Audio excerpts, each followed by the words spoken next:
Hey, everybody, welcome to another episode of So Tell Us Time. We are excited to be here with you guys today. Troy and I just got back in town. We've been off to an event where Troy was speaking about AI and AI receptionists, all the amazing things that AI can do for you in your business, and it was awesome. Great event, lots of energy, super fun. I'm sure we'll have at least a couple of pictures from the event where Troy and I got to dress up and have a good time. So we'll post that out. So if you're following us on social media, you'll get to see that. If you're not, then you should jump on to Facebook or Instagram and follow us there so that you guys can see these great things. It was a great event. And in fact, Troy even won an award. He was given an award because he's a phenomenal speaker. He's a phenomenal public speaker. And his information was so intuitive and so educational that they gave him an award for teaching on the future, which is AI. So you better jump on board, my friends. All right, but that is not today's topic. Today's topic is client red flags. This is a huge one for any and all businesses. You need to be able to identify when the client or potential client has red flags and determine, do we want this person to be a client or not? I'm sure we're going to talk about it. As always, I don't read outlines or anything like that, but I'm sure we're going to talk about maybe getting rid of clients, firing clients. It's a very freeing situation to be in. Not everybody's there. Our beginners are, solopreneurs that are wearing all the hats. We get it. Sometimes you have to take all the business that you can get, but when you get to a stage where you can pick and choose who you do work with, it is a very nice and freeing situation. So we're going to talk about like the real cost of a bad fit client, a bad client. What does it really cost to have a bad client? Common red flags that you're going to see kind of across the board, right? And so we're going to come up with some concrete strategies to help you out in your business and just say, no, thank you. I'm not interested. It's not you, it's me. I'm not the right fit for you.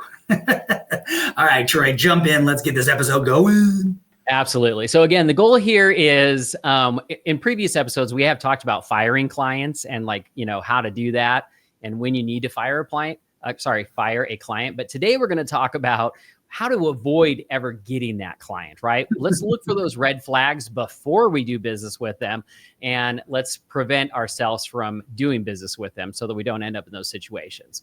So first, let's talk about the real cost of a bad fit client, right? And one of the biggest costs of a bad fit client is the financial impact on your business. Because here's what happens. You get that client, you're like, I don't know. They might be good. They might be not, right? You tell them, okay, here's what I'm going to do, the service I'm going to provide. And next thing you know, there's scope creep. They're like, oh, but I need you to do this. And I need you to take care of that. And, while you're at it, I need you to, add on this and add this additional service at no charge, right? So scope creep is one of those ways that can really hurt your bottom line when you get that bad client, right? Because they're always pushing for more, but not willing to pay for it. Another one is late payments. Those clients that they don't pay their bill on time, or sometimes don't pay their bill at all, right? And how that impacts you financially. Excessive revisions, again, that's another big thing. Us being in the technology, field, and with development and marketing and things like that. It's like, websites, it's like, oh, I need to change this. I need you to do this again. I don't like that. Do it again. One more time, right? And pretty soon you didn't make any money on that job because you've done so many revisions that you've spent, every penny just trying to make them happy. Or, there's short-term deals that just waste your time, right? So those are some of those, financial impacts that you got to watch out for. Another big thing is emotional and team impact, right? So, these clients that are not a good fit for your business, what kind of stress are they causing you? What kind of stress are they causing your team members? What kind of communication breakdowns are happening because they are a difficult client, right?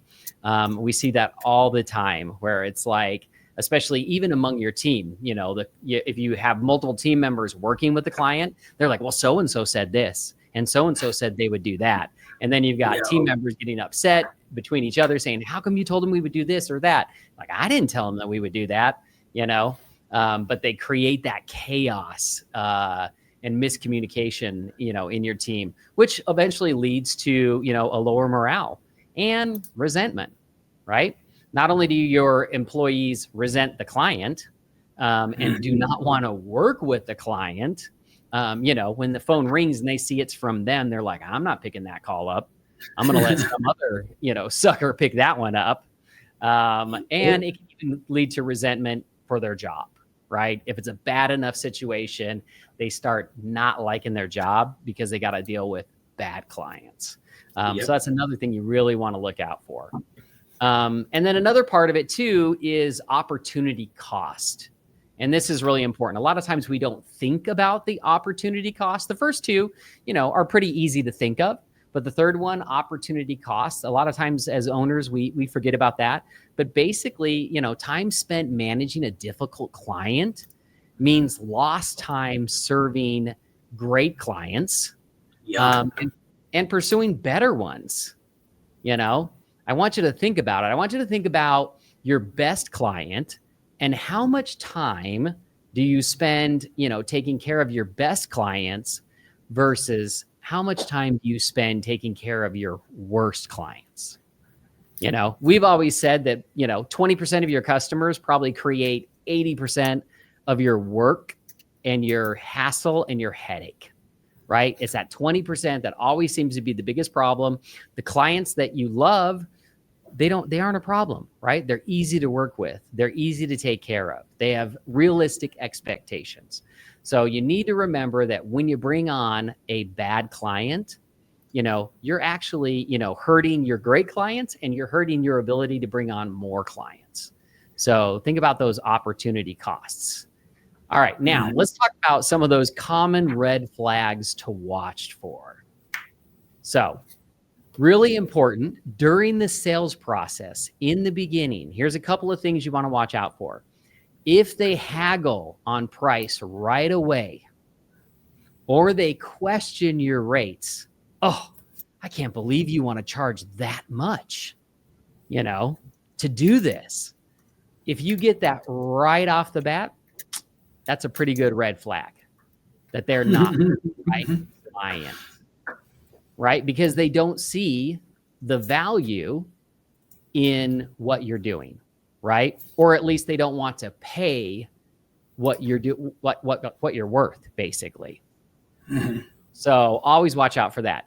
Another one is if they seem disorganized, vague about what they want, or they expect immediate responses, you might want to run away. I love the ones that are like asking for a discount, oh my gosh, don't you have any better pricing or a discount or something, a promo or something going on? Like, that just seems really expensive. And then it's like, if you give them that, then they're like, okay, I need this done like yesterday. So like, you have this done by Friday, right? And it's like Thursday or Wednesday. And you're just like, oh, so you don't, first off, you don't want to pay me what I'm worth. And then secondary, you want me to put you in front of everybody who is willing to pay me what I'm worth. I love those people. Again, it's not you, it's me. I just don't. I'm just the type of person that doesn't like to get walked all over. Sorry, it's me, not you. Exactly. Again, watch out for those ones that are disorganized and they are very vague about what they want.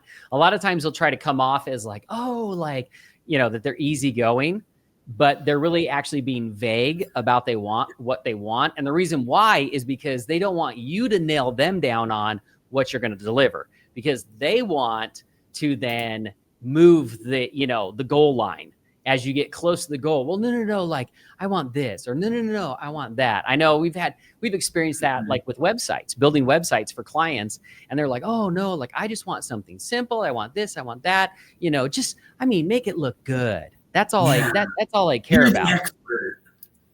Yeah, you're the expert. And then 5 revisions later, they're like, you are just not getting like what I want. This is what I wanted. Well, how come you didn't say that's what you wanted 5 revisions ago? Right. Yeah. So watch out for that. Another big one. This is a big red flag. They talk negatively about past providers or have a high maintenance vibe. You know, that's one that we definitely look out for. If the very first thing that they talk about is like, oh my gosh, I was working with this company and I had to fire them because of this, this, and this, right?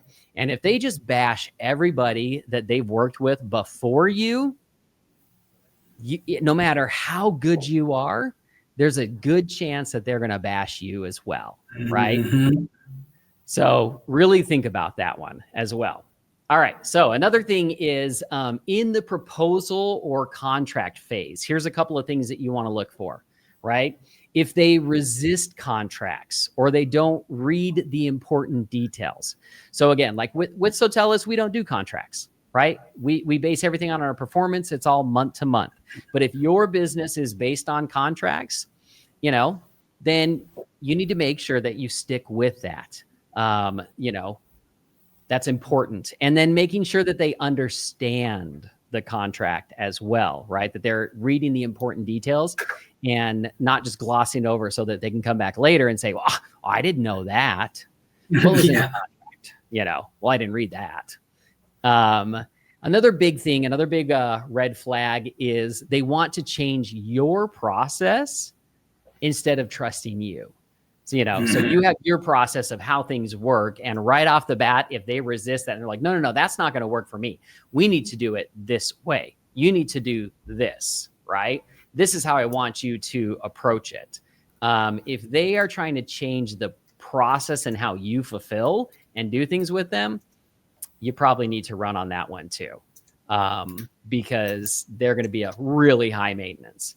And again, if they ask for discounts, if they ask for extras, if they ask for free trials from you, that means they're not going to be, they're not ones who are going to pay for your services and pay you what you're worth on that. Okay. Another one is if you get into a working relationship with them, hopefully the red flags have already gone off and you have chosen not to work with them. But if you do get into that working relationship with them and they are consistently missing deadlines, not providing you what you need, if they're delaying feedback to you, right? When you're asking, saying, hey, I need this information so that we can move forward, and they're delaying it and not getting you that information, or if they're micromanaging every single thing that's going on, that's a red flag that you need to think about as well. And this next one, if they ignore boundaries, right? So if they're contacting you outside of working hours, if they're, contacting you when you're on vacation, I remember one time we had a client come in, they're like, hey, I want to get started on this project. We're like, okay, well, we're going to be, gone at an event. It wasn't even vacation. It was an event. And we're like, we're going to be gone at this event. So, we'll be able to start this project, get this going after the event. And boom, just immediately texting, emailing during the event, like, hey, I need you to get this done right away. Did it, pushing. And we're like, no. We set a boundary of when this would start. And now you're immediately pushing, outside of that. Or, on the weekend, for example, hitting you up on the weekend saying like, hey, I need you to get this done. Or, watch out for that as well. Because if they're doing it in the beginning, they're going to do it forever. So, and then the other big thing is like, if your gut says this isn't right, then just trust it. You're probably right. If you're feeling it's not right, then you're right. You need to get out. Okay. Yep. Now, so how do you protect your business and say no gracefully? And Trevor's kind of given us a couple of ideas, through this. So, really one of the first things you want to do is qualify your leads up front, right? So create a screening process with questions that you're going to ask them, or maybe application forms that you're going to have them fill out so that you can qualify the lead understand what type of client they're going to be, and then you can make that decision. Do I move forward at all with them or do I not? So, that screening process will save you a lot of headaches if you have that in place. Another good thing is to use discovery calls to evaluate, personality fit, expectations, and readiness. That's a really good thing to do. Get to know them a little bit over the phone, understand a little bit about them, talk about expectations, see what they're saying, and really explore how ready are they to move forward versus, how ready are you? You're ready, right? You have your team ready to go, but are they really ready to move forward or not? And then another thing is, use, if you do use contracts, use strong contracts that set clear boundaries, right? So, make sure that you outline the scope of what's going to be delivered to them, outline the timelines, and then communication policies. You can even outline how you're going to communicate with them.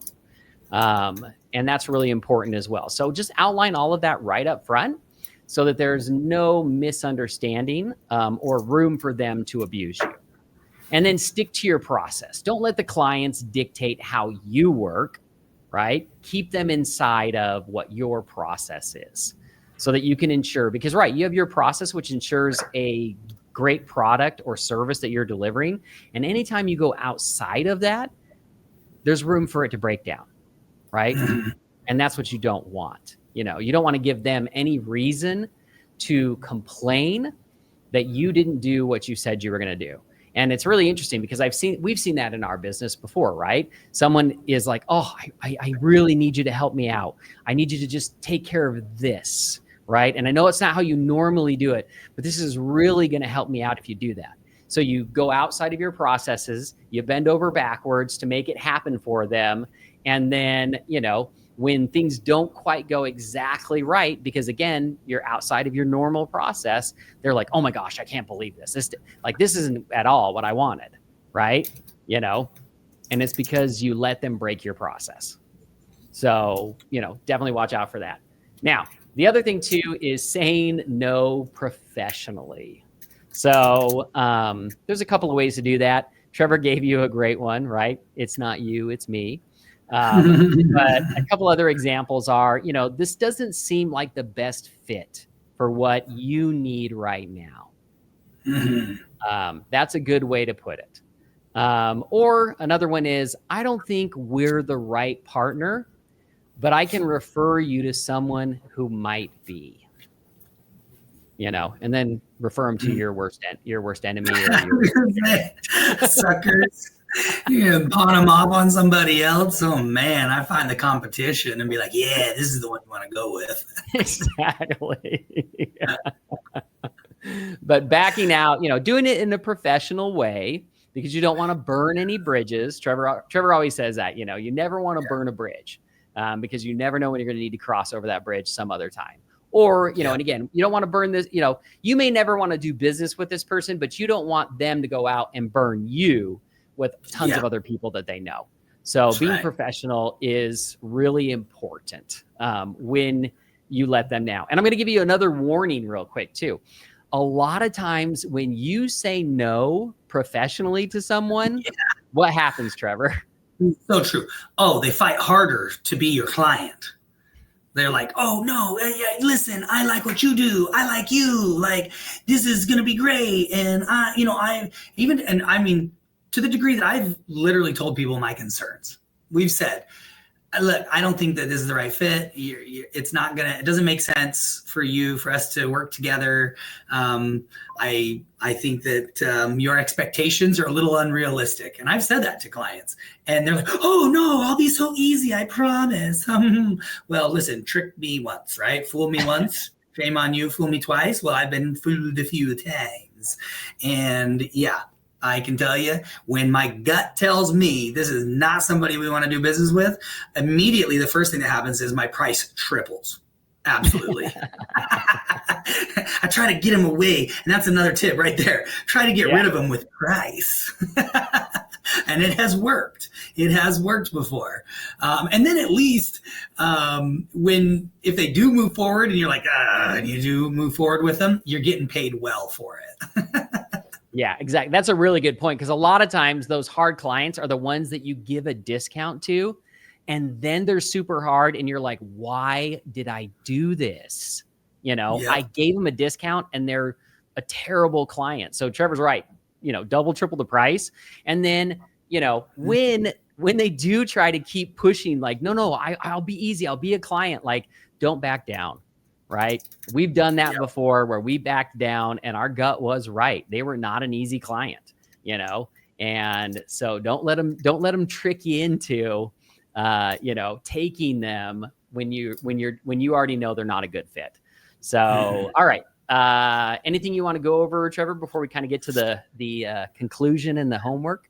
Yeah, the homework. Well, just to do a recap. So let's spot the red flags early if we can, right? Trust your gut. That's down here. It's by the belly. It's the belly.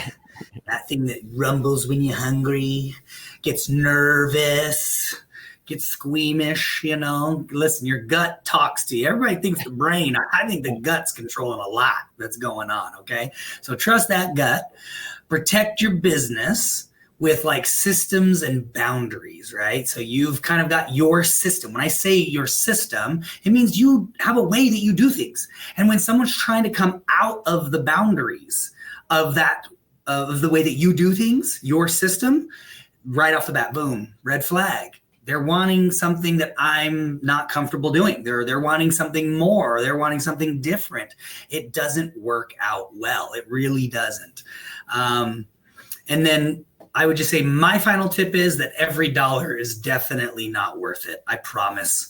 You will gain $1 and spend 10 on some of these people.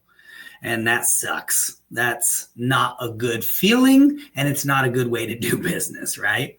So, all right, homework this week. I know, it's so funny when you talk about the bridge, okay, just to kind of go squirrel on everybody, go off topic for just a second when you talk about, I was thinking of Monty Python and the Holy Grail. I'll bite your ankles. Like he's like trying to cross the bridge, and the guy's like, oh, I'm going to fight you. And he's like, cuts his arm off, and then he cuts his other arm off, and then he cuts his leg off, and he's like, what are you going to do now? And the guy like cuts his last leg off, and the guy's like laying there, and he's like, I'll bite your ankles, get back here. That's just what came to my mind so hopefully that was entertaining for everybody. That's my impression of Monty Python and the Holy Grail and the Killer Rabbit. If you haven't watched it, you should go see that movie, or not see it. I guess you should go find it online. All right, everybody, let's get into the homework. Review your current client onboarding process and add at least one way to better filter out those red flags. Just look at how you onboard, look at how you speak with people. I mean, literally, it could just be your sales pitch. It could be your the way that you talk with people. You may not have like a whole process or system in place. You just may have like what's up in here that comes out of here. And you just need to be able to like see that red flag of what you don't want to do and people you don't want to work with. And as soon as like they say those magic words or whatever that ends up being, back away. Yeah, just act like it's a dinosaur. Oh, like just back away, or some people can play possum, but they'll be like, okay, this dude's crazy, and they shut the door or something, right? And then run. All right, guys. Well, that's it for this week. Hopefully you had a fun time with us today. I had a fun time with you, that's for sure. And we really do love and appreciate every single one of you, every single week, listening, spending your time with us. Your time is precious. We know that. So we try to respect that and also hopefully give you a laugh here and there.